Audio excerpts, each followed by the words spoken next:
Yes, katwolekereko movies ezirimu abasajja abamanyi martial arts. Katwogereko ku movie nga bagizanyira mu biseera ebyedda. Katwolekere ku movie ejjuddemu ebyambalo biri byotalabangako, movie eyogera ku bintu ebimu ebirimu mu nsi muno ebitalabikalabika. Eno gye bayita The Legend of Ashes.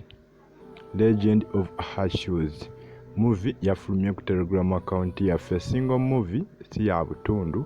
Ebiseera ebisinga movie eziriko legend zitera okubeera nga series, but this time eno si ya butundu.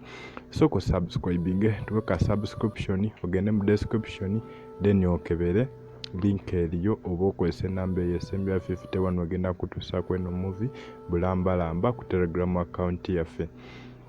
Movies zino ezimu twagala nnyo okuzibateera wano naye tetusobola, so katuzirabire eri ku our main channel Jinja Media TV. Naye soko subscribing eraba bu video bwaffe obwa wano then ogoberere link ekutuusa ku movie eno.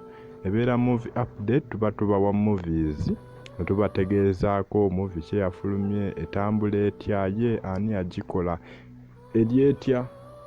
Eno yeyitibwa Legend of Ashes. Eriyo movies endala ogeza nga Taishiziro, Black Panther Wakanda, Escape Plan, Banga Banga ne Family Book. Movies za martial arts, eza comedy, gwe ng'oyagala mundu, oyagala sasi gye ziri.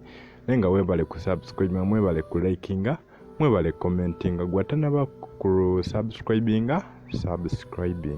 Alright, Jinja Media TV movie update. I sign out.